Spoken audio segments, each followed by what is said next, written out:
This is $5. Most people wouldn't think twice about spending it. But what if you saved it every day? Hi, I'm Dave.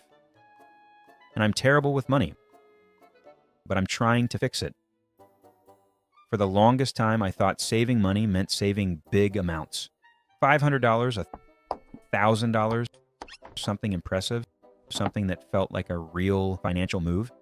And because those numbers felt so big, saving always felt like something I would do later when I made more.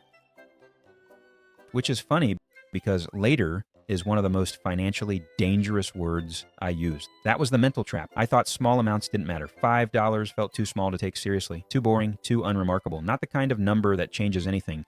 But then I started wondering what would happen if I stopped treating small money like invisible money. What if we start ridiculously small? Not someday, not when life gets easier. Just $5 a day. That's less than most coffees. Yes. I'm looking at you. And that's really the whole reason I wanted to test this. Because I know how easy it is to ignore $5. $5 doesn't feel like a decision. It feels like background noise. It disappears into coffee, snacks, convenience, little rewards, and random stuff you barely remember 2 days later. If it can disappear that easily, then maybe it can also be redirected that easily. That was the question. Not whether $5 was a lot, whether $5 repeated consistently could become something my brain was underestimating. So I ran the numbers. $5 for 7 days is $35. Okay, not impressive. That still feels like one of those totals your brain can easily dismiss. $35 sounds like nice, I guess, not this changes your life. And that's exactly why people underestimate small savings. Because at the beginning, the numbers are too ordinary to feel exciting. And if something doesn't feel exciting, most of us assume it doesn't matter. Then I looked at 30 days. $5 a day becomes $150. And suddenly that started feeling real. That's actually groceries for a week, or a bill, or a small emergency buffer, or at the very least, evidence that tiny daily choices can build something useful way faster than they feel like they should.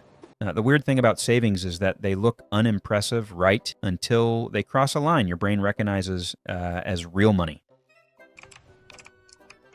And then I went 1 year. $5 times 365 days is $1,825. That escalated quickly. Wait, that's actually a lot. Not millionaire money. But definitely not nothing. And that was the first moment this experiment really got me. Because I would absolutely notice losing $1,800. I just never respected the tiny daily decisions enough to notice them building in the other direction. That was a weirdly important realization. Because most of us feel losses faster than gains.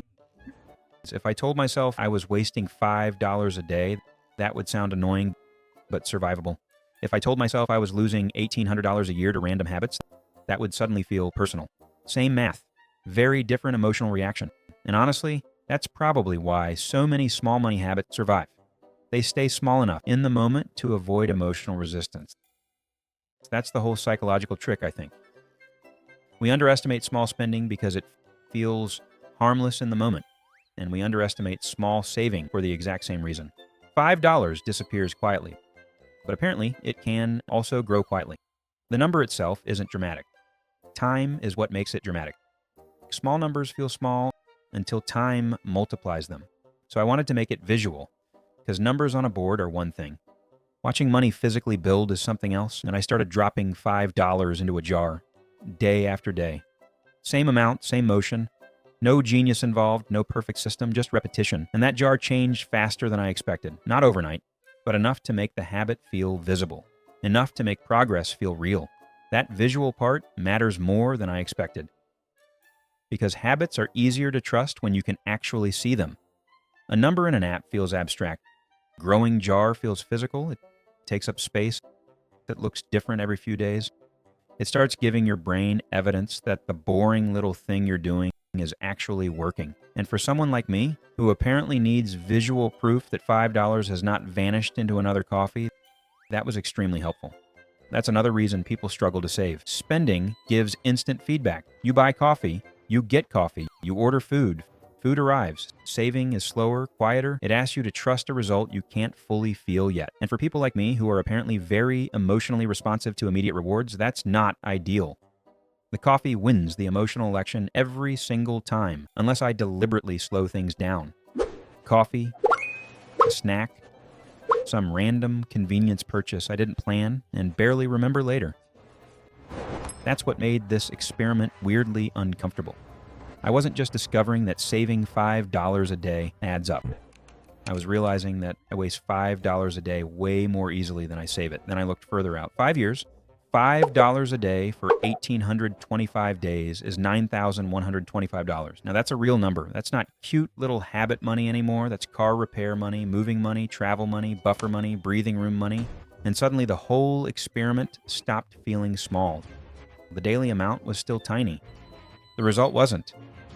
And then 10 years, $18,250 from $5. That number hit me in a very rude but helpful way because nobody talks about $5 like it matters. Nobody sees $5 and thinks long-term stability. But put time next to it and suddenly it becomes the kind of number that could actually change options in your life. That's the part people miss. Tiny habits do not stay tiny when you give them enough time. And I think that's why so many people never start. It's not because they hate saving. It's because the first day feels too small to matter. $5 doesn't feel powerful. It feels forgettable. But saving money isn't about making one big impressive decision. It's about making one small decision that repeats often enough to become a system. The amount matters, sure, but the habit matters first. That was probably the biggest shift for me. I used to think savings came from discipline during big moments, big choices, big sacrifices, but most of the time, it's smaller than that. It's what you do when nobody is impressed, when the number feels boring, when the result is still too far away to brag about. Saving money isn't about big decisions, it's about small habits repeated for years. The strange thing is, most of us waste $5 every day anyway. Coffee, snacks, one random online purchase, a convenience fee, something extra at checkout, a little reward because the day was annoying. $5 already leaves our hands all the time. We just don't call it a habit when it's disappearing. We only call it a habit when we try to save it. And that says a lot about how invisible small spending can become. And that was the most useful discovery for me. I didn't need to magically find $5. I needed to stop losing it automatically. That's a very different problem. And honestly, it's a much more solvable one. That feels a lot less overwhelming. Become good at money forever starting Monday. $5 won't make you rich, but the habit might. That's the part I wasn't expecting. The amount is almost not the point. The point is proving to yourself that you can repeat a small financial behavior long enough for it to become part of who you are. And once that happens, the number can always grow later. The habit is the foundation.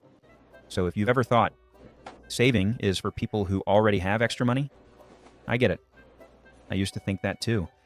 But this experiment made one thing really clear. Small amounts are not useless. They're just easy to underestimate. And that's exactly why they can quietly change your finances if you stop ignoring them. And that's where everything starts. If this was helpful, subscribe and hit like. I'll see you in the next one.